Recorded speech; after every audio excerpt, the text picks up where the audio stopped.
జగన్మోహన్ రెడ్డి గారు ఒక చేత్తో 2019 మేనిఫెస్టో పట్టుకొని 99% హామీలు అమలు చేశామని దమ్ముగా చెప్తున్నటువంటి ప్రజానాయకుడు జగన్మోహన్ రెడ్డి గారు ఒకవైపు, మరొక పక్కన మేనిఫెస్టో అంటే చెత్తబుట్టలో వేయడానికి కూడా పనికిరాని 2 కాగితాలని చూపించేటువంటి కూటమి నాయకులు మరొక వైపు. జగన్మోహన్ రెడ్డి గారు ఏం చెప్తా ఉన్నారు? నేను గత మేనిఫెస్టోలో 99% హామీలు అమలు చేశా, రాబోయే 5 ఏళ్లలో పెన్షన్ 3500 చేస్తా, ఈ సంక్షేమ పథకాలు కొనసాగిస్తా, పేద ప్రజల జీవితాలని మరింత అభివృద్ధి చేస్తా, ఈ రాష్ట్రాన్ని అభివృద్ధి పదంలో దూసుకెళ్లేలా చేస్తానని జగన్మోహన్ రెడ్డి గారు చెప్తా ఉంటే, మరొక పక్కన కూటమిలో మీరు చూశారు కనీసం మేనిఫెస్టో ముట్టుకోవడానికి కూడా బీజేపీ అగ్రనాయకత్వం ఇష్టపడాల. ఇంకొక పక్కన చూస్తే పవన్ కళ్యాణ్ గారి బొమ్మ కూడా మరి నిన్న ప్రకటనలో లేదు. అది కూటమి మేనిఫెస్టోనా, తెలుగుదేశం పార్టీ మేనిఫెస్టోనో ఈ రోజున ప్రజలకు సమాధానం చెప్పాలి. ఇటు బీజేపీ నాయకులు చెప్పాలి, అటు జనసేనలో మిగిలిన ఒక 10 మంది నాయకులు కూడా సమాధానం చెప్పాలి. రాష్ట్ర వ్యాప్తంగా 10 మంది ఉంటారు మొత్తం కలిపి, వాళ్ళు సమాధానం చెప్పాలి. బీజేపీ నాయకులు ఎందుకు మేనిఫెస్టోలో ఉండడానికి ఇష్టపడలేదు? అంటే తెలుగుదేశం పార్టీ అమలు చేయలేనటువంటి హామీలు ఇచ్చిందనా? బడ్జెట్ సరిపోదనా? ఈ రాష్ట్రాన్ని చంద్రబాబు నాయుడు గారు సర్వనాశనం చేసేటువంటి అంశాలని మేనిఫెస్టోలో చేర్చాడనా? మోడీ గారి ఫోటో వేసుకుంది. మరి మేనిఫెస్టో విడుదల రోజును కూడా మనం చూసాం. ఒక పక్కన బీజేపీ తోసేస్తుంది మేనిఫెస్టోని లాగా, రెండో పక్కన పవన్ కళ్యాణ్ గారు నేను ప్రచారానికి వెళ్ళాలని మేనిఫెస్టో మీటింగ్ మధ్యలో లేచిపోతూ ఉన్నారు. అంటే ప్రజలకి ఇచ్చినటువంటి హామీలని అమలు చేయడంలో ఇటు బీజేపీకి, ఇటు టీడీపీకి, ఇటు జనసేన నాయకులకి చిత్తశుద్ధి లేదని ఆ సమావేశం చాలా స్పష్టంగా అర్థమవుతుంది. జగన్మోహన్ రెడ్డి గారు నేరుగా సంక్షేమ పథకాలని ప్రజల ఖాతాల్లోకి మళ్లించినటువంటి వ్యక్తి. ఒక్క పైసా కూడా అవినీతి లేకుండా ప్రత్యక్షంగా పరోక్షంగా సుమారు 3,70,00,000 కోట్లు, 3.70 కోట్లని ఈ రోజున ప్రజలకు చేరవేసినటువంటి గొప్ప ప్రజానాయకుడు జగన్మోహన్ రెడ్డి గారు.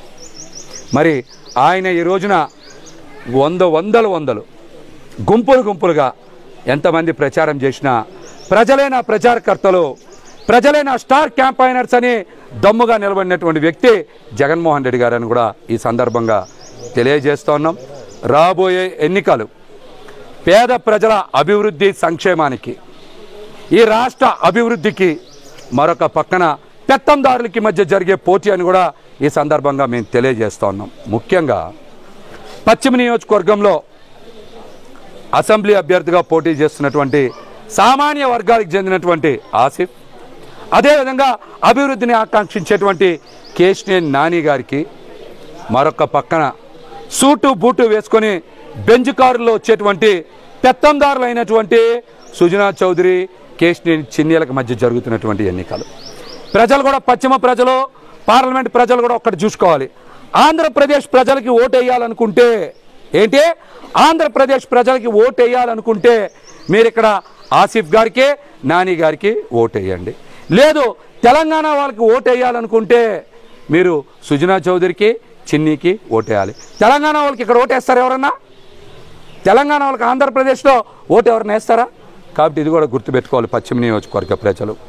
కమలం మీద ఎవరైనా సరే ఒక నిఖార్తైన వ్యక్తి, పేద ప్రజలకి మంచి చేసేటువంటి వ్యక్తిని కాదు నుంచోబెట్టింది, ఒక బ్యాంకులను దోపిడీ చేసేటువంటి కమలం కంత్రి ఇక్కడ పోటీ చేస్తూ ఉన్నారు. అతనికి సామాన్య ప్రజలకి ప్రతినిధి అయినటువంటి ఆసిఫ్కి మధ్య జరుగుతున్నటువంటి ఎన్నికలేవి. ఇక్కడ పేద ప్రజల కష్టాలను కానీ ఇబ్బందులను కానీ అర్థం చేసుకోలేనటువంటి వ్యక్తి సుజనా చౌదరి.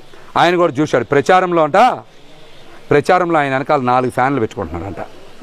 పక్క నుంచి, అక్కడి నుంచి, ఎక్కడి నుంచి 4 ఫ్యాన్లు పెట్టుకొని ప్రచారం చేస్తున్నాడంట. ఇంకా నువ్వు పేద ప్రజల దగ్గరికి ఎలా తిరగలుగుతారు? మీరు పేద ప్రజల కష్టాలు ఎలా తీసుకోగలుగుతారు మీరు? చెప్పండి.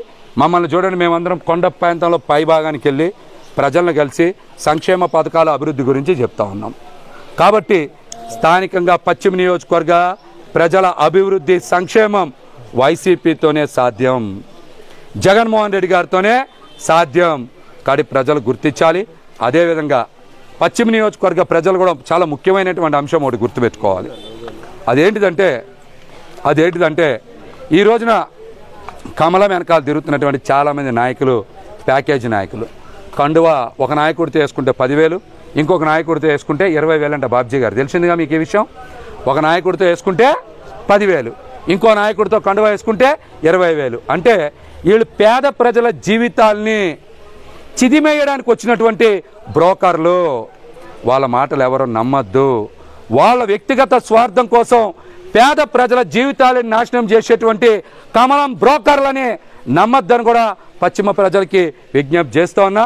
మీకు సంక్షేమ పథకాలు ఇంతకన్నా బ్రహ్మాండంగా అమల్లోకి రావాలి, నేరుగా మీ ఇళ్ళకి చేరాలి, మీ ఖాతాల్లోకి రావాలనుకుంటే 2 ఓట్లు కూడా ఫ్యాన్ గుర్తుకి ఓటేయాలి.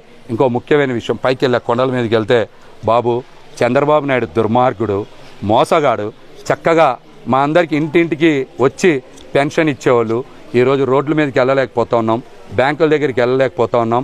మా ఉసిరి చంద్రబాబుకి తగిలిద్ది, ఆ పవన్ కళ్యాణ్కి తగిలిద్దని వృద్ధులందరూ కూడా శాపనార్థాలు పెడతాన్నారు. ఆ వృద్ధుల శాపనార్థాలకే కూటమి సర్వనాశనం అయిపోద్దని కూడా తెలియజేస్తాను. పశ్చిమ నియోజకవర్గంలో మరి నన్ను ప్రచారానికి వెళ్ళమని అవకాశం కల్పించినటువంటి పార్టీ పెద్దలు అయోధ్య రామిరెడ్డి గారికి, అదేవిధంగా ముఖ్యంగా ఆసిఫ్ గారికి నా ధన్యవాదాలు తెలియజేస్తా. ముఖ్యంగా 50 డివిజన్లో ఈ రోజున బంక విజయ గారు, చాముండేశ్వరి గారు కూడా మరి ప్రచారంలో అద్భుతంగా పాల్గొనేలాగా ఏర్పాట్లు చేశారు. మీరు చూశారు, దగ్గర 250 మంది పైగా ఈరోజు ప్రచారంలో భాగస్వామ్యం అయ్యారు. ఈ మొత్తం కూడా కార్యకర్తలు, నాయకులు అనుకుంటే పొరపాటే. వారితో పాటు స్థానిక ప్రజలు కూడా పెద్ద ఎత్తున మమేకమవుతున్నారు. జగన్మోహన్ రెడ్డి గారి పథకాలు బాగున్నాయి. స్థానిక నాయకులు బంక విజయ గారు, చాముండి గారు కూడా మా సమస్యల పట్ల సానుకూలంగా స్పందిస్తూ ఉన్నారు. మేము ఎప్పుడు ఫోన్ చేసినా మాకు అందుబాటులో ఉంటున్నారు. కాబట్టి ఇటువంటి నాయకులకి మా సంపూర్ణ మద్దతు ఉంటుంది. ఖచ్చితంగా మేము ఫ్యాన్ గుర్తుకే ఓటేస్తామని కూడా తెలియజేస్తున్నారు. కూటమి పేరుతో కుయుక్తులు పన్నేటువంటి గుంట నక్కల్ని పారదోలాల్సినటువంటి అవసరం రాష్ట్ర ప్రజల మీద ఎంతైనా ఉంది.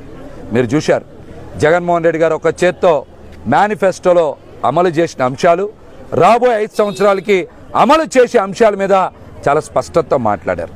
కానీ కూటమిలో మీరు చూశారు, వాళ్ళు ఇచ్చిన దొంగ వాగ్దానాలు, అబద్ధపు వాగ్దానాలు, మోసపూరిత వాగ్దానాలు అమలు చేయాలంటే ఏడాదికి 1,50,000 కోట్ల పైచిలకు కావాలి. ఇప్పుడు జగన్మోహన్ రెడ్డి గారు అమలు చేస్తున్నటువంటి సంక్షేమానికి 75,000 కోట్ల రూపాయలు ఖర్చు అయితే అంతకు మించి 2 ఏ విధంగా ఖర్చు చేస్తారో చంద్రబాబు నాయుడు గారు సమాధానం చెప్పాలి. వనరులు సృష్టిస్తా అంటున్నాడు కదా, ప్రజల ముందుకు వచ్చి ఏ విధంగా వనరులు సృష్టిస్తావు, ముందు ఆ ఉదాహరణ చెప్పు, ఆ నమూనా చెప్పు. ఏ విధంగా సంపద సృష్టిస్తావు? మాట వస్తే సంపద సృష్టిస్తా అంటావు, ఎలా సంపద సృష్టిస్తావు చెప్పు. అలాగా చెప్పకుండా ప్రజల్ని మోసం చేస్తే ఈ రోజున మోసపోయే పరిస్థితిలో రాష్ట్ర ప్రజలు లేరు. జగన్మోహన్ రెడ్డి గారి సంక్షేమ పథకాలు అందుకొని వారి జీవితాల్లో వెలుగులు నింపుకున్నారు. అది విద్య, వైద్యం, సొంత ఇల్లు, ఆసరా, భరోసా, అదేవిధంగా ఫీజు రీయింబర్స్మెంటు, వైద్య విద్యాలుగా అనేక అంశాల్లో రాష్ట్ర ప్రజలందరూ కూడా లబ్ధి పొందున్నారు. కాబట్టి జగన్మోహన్ రెడ్డి గారే చూస్తూ ఉన్నారు. పశ్చిమ నియోజకవర్గంలో ముఖ్యంగా చూసాం, ప్రజల ముఖం చూడడానికి, ప్రచారంలో పాల్గొనడానికే సమయం లేనటువంటి వ్యక్తి ప్రజా సమస్యలు తీరుస్తారా? సమాధానం చెప్పమనండి. ఇప్పటికే మా అన్న చలపతి గారు చెప్పినట్టు ఆసిఫ్ గారు అనేక ప్రాంతాల్లో పర్యటించారు, ప్రజలతో మమేకమయ్యారు.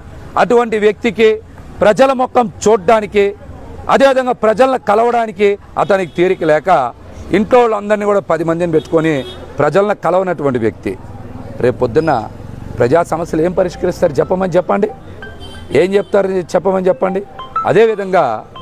అదేవిధంగా మీరు చూస్తే చాలామంది నాయకులు ఈ రోజున ఒకటే మాట మాట్లాడుతున్నారు, సుజనా చౌదరి గారికి ఓటేయండి అని చెప్తున్నారు. సుజనా చౌదరి గారు తెలంగాణ రాష్ట్రానికి చెందినటువంటి వ్యాపారస్తులు. ఆయనకి ఆంధ్రప్రదేశ్లో పశ్చిమ నియోజకవర్గంలో ఏం పనుందో సమాధానం చెప్పమనండి. తెలంగాణకు సంబంధించినటువంటి వ్యక్తి ఆంధ్రప్రదేశ్లో పశ్చిమ నియోజకవర్గంలో పోటీ చేస్తే ప్రజలు ఓటేయాలా? తెలంగాణ వ్యక్తులకి ఆంధ్రప్రదేశ్లో ఓటేయాలా? దీనికి సమాధానం చెప్పాలి.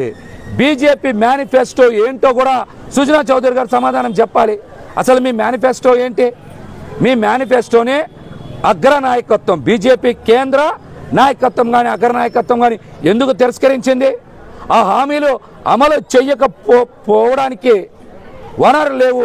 ఈ అబద్ధ హామీలని బీజేపీ అగ్రనాయకత్వం తిరస్కరించబట్టే కదా మేనిఫెస్టోని ఈరోజు ముట్టుకోవట్లేదు. దీని మీద కూడా సుజనా చౌదరి గారు సమాధానం చెప్పాలి. మరొక పక్కన చూసాం, చంద్రబాబు నాయుడు గారు అన్నీ కూడా అబద్ధాలు మాట్లాడుతూ ఉన్నారు. ఆయన ఈ 10 సంవత్సరాల పాలనలో ఎంతమందికి ఉద్యోగాలు ఇచ్చారో సమాధానం చెప్పమనండి. కేవలం 2కే ఉద్యోగాలు ఇచ్చాడు. ఒకటి లోకేష్ గారికి ఎమ్మెల్సీ ఇచ్చి మంత్రి ఇచ్చాడు, రెండోది పవన్ కళ్యాణ్ గారికి ప్యాకేజ్ ఇచ్చి ప్రచారం చేయించుకుంటా ఉన్నాడు. ఇద్దరికే ఆయన ఉద్యోగాలు ఇచ్చారు. ఆయన వల్ల ప్రజలకి మేలు కలగదు. అటువంటి మోసపూరిత హామీలు, అబద్ధ హామీలు ఇచ్చేటువంటి కూటమిని నమ్మద్దు. ప్రజా సంక్షేమం కోసం పనిచేసేటువంటి జగన్మోహన్ రెడ్డి గారికి ఫ్యాన్ గుర్తు మీద 2 ఓట్లు వేయాలి. ఇటు ఆసిఫ్ గారిని, ఇటు కేశినేని నాని గారిని బంపర్ మెజార్టీతో గెలిపించాలని కూడా విజ్ఞప్తి చేస్తాను.